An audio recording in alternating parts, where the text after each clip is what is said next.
Good morning बच्चों। मैं doctor Sita कुमारी चौबे, मनोविज्ञान विभाग, मारवाड़ी कॉलेज, रांची। बच्चों, पिछले क्लास में मैंने आपको प्रोटेक्शन के बारे में बताया था। उसमें संवेदन के बारे में भी मैंने आपको बताया था कि किस किस तरह से संवेदन होता है और कितनी ज्ञानेंद्रियां हैं हमारी और किस तरह से वो काम करते हैं। एक्चुअली ये क्लास 11th क्लास के बच्चों के लिए है ना, और 11th क्लास के बच्चे इस पर ध्यान देंगे। आज मैं आपको पढ़ा रही हूँ कि क्या शुद्ध संवेदन होता है। डज प्योर सेंसेशन ऑकर, क्या शुद्ध संवेदन होता है।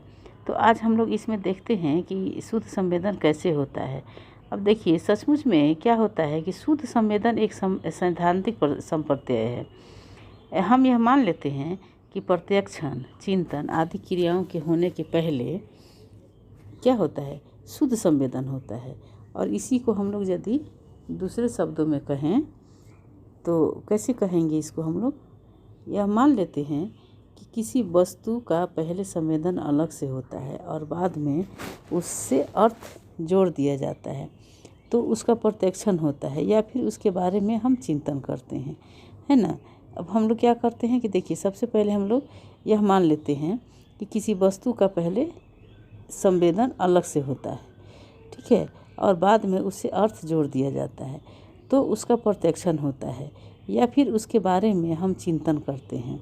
लेकिन सच्चाई यह है कि हमें किसी भी वस्तु का अर्थहीन अनुभव नहीं होता है। किसी भी वस्तु का हमें अर्थहीन अनुभव नहीं होता है। जब भी हम कोई वस्तु का प्रत्यक्षण करते हैं तो यह नहीं होता है कि पहले उसका शुद्ध संवेदन हो जाता है और तब हम उसके रूप, रंग, आकार, प्रकार आदि को समझते हैं, है ना। बल्कि सच्चाई यह है कि जब हम किसी वस्तु का प्रत्यक्षण करते हैं तो उसके बारे में पूरा ज्ञान भी हमें हो जाता है। कुछ लोग यह समझते हैं कि बच्चों को शुद्ध संवेदन होता है ना। अब देखिए, मेरे कहने का ये अर्थ है कि किसी भी वस्तु को जब हम देखते हैं या किसी वस्तु का जब प्रत्यक्षण होता है तो हम ये नहीं कहते हैं कि ये नहीं होता है कि पहले उसका संवेदन हुआ या उसके बारे में माने उससे कुछ हमको सेंसेशन प्राप्त हुआ, उसके बाद तब उसका हमको प्रत्यक्षण होता है या अनुभव होता है। ये एक्चुअली होता क्या है कि जब हम कोई वस्तु का प्रत्यक्षण करते हैं, किसी भी वस्तु का प्रत्यक्षण करते हैं, तो पहले ये नहीं होता है कि हम संवेदन को देखें, बाद में उसके रूप रंग को देखेंगे, चाहे आकार को देखेंगे, पहले उसको अनुभव किए, ऐसा नहीं होता है। बल्कि क्या होता है कि जब हम किसी भी वस्तु का प्रत्यक्षण करते हैं तो उसके बारे में पूरा ज्ञान हमें होता है ना। जैसे मान लीजिए टेबल है, तो टेबल का जिसे हम प्रत्यक्षण किए तो हमारे दिमाग में ये बात रहता है कि उसको 4 पैर होते हैं, ऊपर एक उसका प्लेन सरफेस होता है और वो लिखने के, पढ़ने के या फिर खाने पीने के काम आता है, ठीक है। तो कुछ लोग ये समझते हैं कि बच्चों में शुद्ध संवेदन होता है, लेकिन यह भी समझना एक भूल है ना। ये समझना कोई बहुत समझदारी नहीं है, क्योंकि बच्चे भी जब किसी उद्दीपक का प्रत्यक्षण करते हैं तो उसका कोई ना कोई अर्थ अवश्य लगा लेते हैं, भले ही वह अर्थ क्या हो, गलत ही क्यों ना हो। वह अर्थ क्या होता है, गलत ही क्यों ना हो, लेकिन उसका कुछ ना कुछ वो अलग अर्थ लगा ही लेते हैं। जैसे एक बच्चा चम्मच को देखता है और वह उसे मुंह में ले लेता है, ठीक है, शायद ये समझ कर कि कोई खाने की वस्तु है। इस उदाहरण में बच्चा चम्मच को देखकर क्या अर्थ लगा रहा है, माने वो अर्थ तो ज़रूर लगा रहा है, भले ही अर्थ गलत क्यों ना हुआ। इसमें वो अर्थ लगा रहा है कि ये चम्मच जो है वो खाने की कोई वस्तु है, तो उसको ले करके वो मुंह में लगा लेता है। और मुंह में लगाने के बाद तब उसको ये समझ आता है कि नहीं, ये खाने की वस्तु नहीं है, ये कोई और चीज़ है। उसने उसका अर्थ लगाया, भले ही गलत ही अर्थ था उसका, लेकिन उसने अर्थ तो लगाया। तो ये क्या होता है कि वो और तब उसको समझ में आता है कि ये हमने सही अर्थ नहीं लगाया। तो इसी तरह से हम देखते हैं कि कोई भी चीज़, किसी भी चीज़ का जब हम प्रत्यक्षण करते हैं तो उसका कोई ना कोई अर्थ होता है, भले वो गलत हो या सही हो, लेकिन अर्थ उसका ज़रूर होता है। इस उदाहरण से क्या स्पष्ट हुआ कि बच्चे को भी कभी शुद्ध संवेदन नहीं होता है ना। अतः शुद्ध संवेदन की कल्पना मात्र एक सैद्धांतिक संप्रत्यय होता है। वो क्या होता है, एक सिद्धांत के रूप में ही रहता है, एक सैद्धांतिक है, एक प्रैक्टिकल वो नहीं होता है, बस थ्योरेटिकल ही होता है कि इसका एक ये शुद्ध संवेदन होता है बच्चों में, लेकिन इस तरह की कोई बातें नहीं होती हैं। अब आप इसको समझ गए होंगे कि शुद्ध संवेदन कैसे होता है। अब देखिए प्रत्यक्षण का अर्थ और स्वरूप क्या होता है।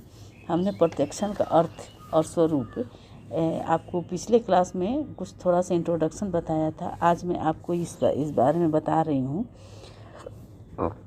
कि देखिए प्रत्यक्षण क्या होता है। प्रत्यक्षण एक महत्वपूर्ण मानसिक प्रक्रिया है।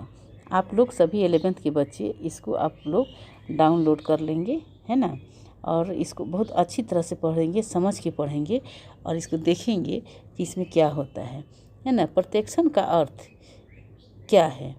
प्रत्यक्षण एक महत्वपूर्ण मानसिक प्रक्रिया है ना।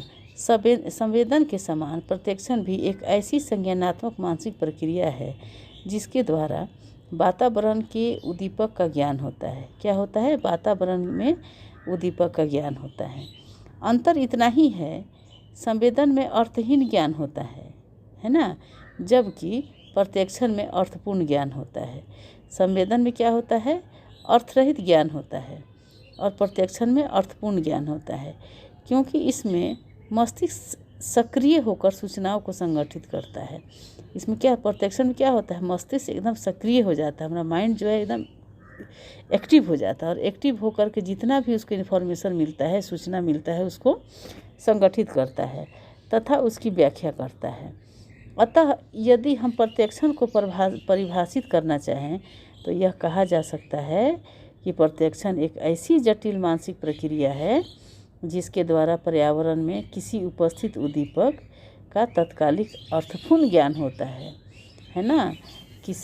ये क्या होता है? प्रत्यक्षण का परिभाषा क्या हुआ कि प्रत्यक्षण एक ऐसी जटिल मानसिक प्रक्रिया है जिसके द्वारा पर्यावरण में किसी उपस्थित उद्दीपक का तत्कालिक अर्थपूर्ण ज्ञान होता है। किसी उद्दीपक का क्या होता है? तत्कालिक ज्ञान होता है, लेकिन वो अर्थपूर्ण ज्ञान होता है, अर्थहीन ज्ञान नहीं होता है ना। तो प्रत्यक्षण की परिभाषा इसी तरह से कुछ और भी मनोवैज्ञानिकों ने हमें दिया है। उन्होंने अपने रिसर्च में देखा है और रिसर्च में पाया है कि प्रत्यक्षण क्या है, और उन लोगों ने अपने अपने परिभाषाओं को भी लिखा है। अब देखिए कुछ मनोवैज्ञानिकों के परिभाषा को मैं आपको बता रही हूँ कि कुछ मनोवैज्ञानिकों ने अपने अपने परिभाषा को कैसे कैसे दिया है। अब देखिए हमारे वुड महोदय थे, ये बहुत ही बड़े मनोवैज्ञानिक हैं। इन्होंने प्रत्यक्षण पर काफ़ी शोध किया और 1999 में इन्होंने ये अपना शोध कंप्लीट किया और प्रत्यक्षण पर उन्होंने जो अपना मंतव्य दिया, जो परिभाषा दिया, वो इस प्रकार है। वुड महोदय का कहना है कि प्रत्यक्षण एक ऐसी प्रक्रिया है जिसके सहारे संवेदी सूचनाओं को सक्रिय होकर संगठित किया जाता है। किया जाता है संवेदी सूचनाओं को सक्रिय होकर संगठित किया जाता है और मस्तिष्क द्वारा उसका व्याख्या किया जाता है। क्या होता है? मस्तिष्क द्वारा उसकी व्याख्या की जाती है। अब देखिए, चूँकि इनका क्या कहना है, अब आप समझिए। ये हमारे वुड महोदय जो बहुत ही बड़े मनोवैज्ञानिक थे, इनके मनोविज्ञान में इनका बहुत ही बड़ा योगदान है, या ऐसे बोलें कि मनोविज्ञान के लिए बहुत ही बड़े वरदान साबित हैं हमारे वुड महोदय। तो इन्होंने कहा कि प्रत्यक्षण एक ऐसी प्रक्रिया है जिसके सहारे संवेदी सूचनाओं का सक्रिय होकर संगठित किया जाता है। संवेदी सूचनाएं क्या होती हैं? जितनी भी संवेदी सूचनाएं होती हैं वो संगठित होकर, सक्रिय होकर हम उसको संगठित करते हैं और मस्तिष्क द्वारा इसकी व्याख्या की जाती है और ब्रेन के पास जाता है और ब्रेन हमारा इसका व्याख्या करता है ना। इसी तरह से एक सेंट्रोक महोदय थे। सेंट्रोक ये भी मनोवैज्ञानिक हैं। इन्होंने भी प्रत्यक्षण पे शोध किया और इन्होंने भी अपना एक महत्वपूर्ण क्या किया है? परिभाषा दिया है। अब इनकी परिभाषाओं को देखते हैं कि इन्होंने क्या कहा।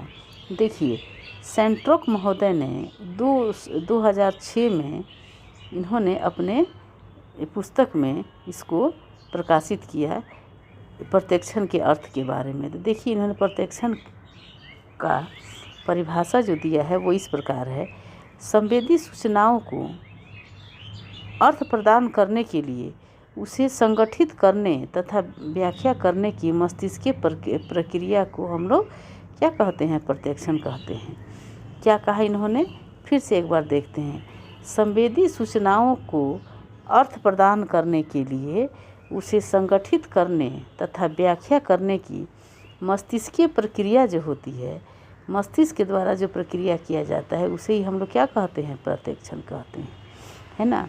तो अब हम देखते हैं कि इन दोनों मनोवैज्ञानिकों ने अपने अलग अलग परिभाषा दी है। अब देखिए इसी तरह से अनेक मनोवैज्ञानिक ने प्रत्यक्षण की अलग अलग परिभाषाएं दी हैं। सभी मनोवैज्ञानिकों के परिभाषाओं को एकत्रित करना या उन्हें बताना ये संभव नहीं हो पाता है, क्योंकि बहुत सारे मनोवैज्ञानिक ऑलवेज और कुछ न कुछ शोध होते ही रहते हैं और उनकी परिभाषाएं निकलती ही रहती हैं। लेकिन जो मुख्य हैं उसे हमने आपको बताया। अब मैं अगले क्लास में आपको ये बताऊंगी कि इन सभी परिभाषाओं का एक सम्मिलित रूप क्या है, कैसे इसको हम एक सूत्र में बांध कर रखें, इन परिभाषाओं का विश्लेषण क्या है। तो अगले क्लास में मैं आपको इसको बताऊंगी। तब तक के लिए धन्यवाद।